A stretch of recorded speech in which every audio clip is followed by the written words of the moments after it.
तर स्वागत आहे तुमचं शेतकरी वाईब्सच्या चॅनलवरती. तर तुम्हाला जर रेशन संबंधी काही तक्रार असेल, तर ही तक्रार तुम्ही आता तुमच्या WhatsAppहून अन्न व पुरवठा विभागाकडे करू शकता. यासाठी या विभागाकडून अधिकृत असा WhatsApp नंबर हा प्रकाशित करण्यात आलेला आहे, तयार करण्यात आलेला आहे. तर हा नंबर कोणता आहे व या नंबरवरती तुमच्या रेशनची तक्रार ही कशी करायची, याची लाईव्ह प्रोसेस आज मी तुम्हाला दाखवणार आहे. त्यामुळे हा व्हिडिओ शेवटपर्यंत नक्की पहा आणि माहिती आवडल्यास आपल्या चॅनलला सबस्क्राईब करून या व्हिडिओला एक लाईक नक्की करा. तर रेशन संबंधी तक्रार करण्यासाठी हा अधिकृत व्हॉट्सअप नंबर आहे. याचा लोगो तुम्ही पाहू शकता.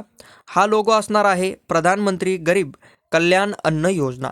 अशा प्रकारचा हा लोगो या कॉन्टॅक्टचा आहे. हा जो व्हॉट्सअप नंबर आहे हा आपण आपल्या डिस्क्रिप्शनमध्ये देऊया. हा सेव्ह करून देखील तुम्ही यावरती तक्रार नोंदवू शकता. तर आता तक्रार कशी नोंदवायची, तर त्यासाठी या नंबरवर आल्याच्या नंतर तुम्हाला मेसेजमध्ये टाईप करायचा आहे हाय, आणि हा मेसेज या कॉन्टॅक्टवरती तुम्हाला सेंड करायचा आहे. सेंड केल्याच्या नंतर जेव्हा हा सीन होईल तेव्हा तुम्हाला या विभागाकडून काही माहिती पाहायला मिळेल, की ज्यामध्ये तुम्हाला तुमची जी लँग्वेज आहे ती सिलेक्ट करून त्याच्या पुढील जो काही नंबर असेल तो तुम्हाला पुन्हा मेसेजमध्ये टाईप करायचा आहे. आपण पुन्हा हा मेसेज मराठीमध्ये टाईप करूया. तर तुम्ही पाहू शकता आपण मराठीसाठीचा जो अंक आहे 7 हा येथे टाईप केलेला आहे. तर तुम्ही पाहू शकता आपल्याला अशा प्रकारचा मेसेज आलेला आहे, कृपया आपला रेशन कार्ड नंबर हा प्रविष्ट करा. तर तुमचा जो काही रेशन कार्ड नंबर आहे तो तुम्हाला इथे टाईप करायचा आहे आणि पुन्हा सेंड करायचा आहे. तर तुम्ही पाहू शकता अशा काही प्रकारे.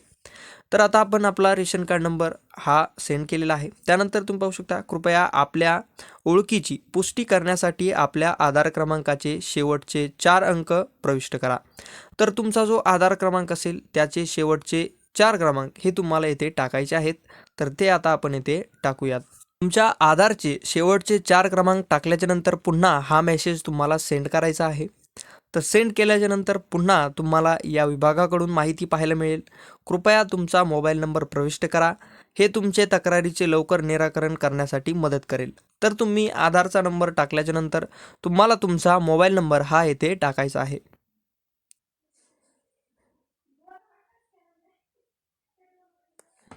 तर तुम्ही पाहू शकता आपण मोबाईल नंबर हा टाकल्याच्या नंतर आपल्याला पुन्हा अशा प्रकारचा मेसेज पाहायला मिळेल. तुमचं जे नाव असेल, नमस्कार तुमचं नाव दाखवलं जाईल. त्यानंतर तुम्हाला एक पॉपअप दाखवला जाईल, की त्यावरती तुम्हाला काय करायचं आहे असं ऑप्शन तुम्हाला पाहायला मिळेल, ज्यामध्ये तुम्हाला तुमच्या तक्रारीची स्थिती देखील तपासता येईल व तुम्हाला नवीन तक्रार ही देखील नोंदवता येईल. तर तुम्हाला जर तक्रार नोंदवायची असेल तर नवीन तक्रार नोंदवा यावरती तुम्हाला क्लिक करून हा मेसेज सेंड करायचा आहे. त्यानंतर तुम्ही सेंड केल्याच्या नंतर तुम्हाला तक्रारीचे काही ऑप्शन्स येथे पाहायला मिळतील, की ज्यामध्ये मग रेशन कार्ड असेल, त्यानंतर रेशन दुकान बंद आहे या संदर्भातील तक्रार असेल, रेशन दुकानाचा वेळ अयोग्य असेल त्या संदर्भातील तक्रार, त्यानंतर अन्नधान्याची गुणवत्ता, कमी प्रमाण अन्नधान्य, डीलरने रेशन नाकारले किंवा डीलरचे वाईट वर्तन, अंगठा ठसा जुळत नाही, रेशनसाठी पैशाची मागणी व इतरही अशा प्रकारचे ऑप्शन्स तुम्हाला यामध्ये भरपूर पाहायला मिळतील. जी काही तुमची तक्रार असेल त्यावरती क्लिक करून तुम्ही हा मेसेज सेंड करून त्या संदर्भातली तक्रार थेट अन्न व नागरी पुरवठा विभागाकडे अशा प्रकारे व्हॉट्सअपद्वारे देऊ शकता.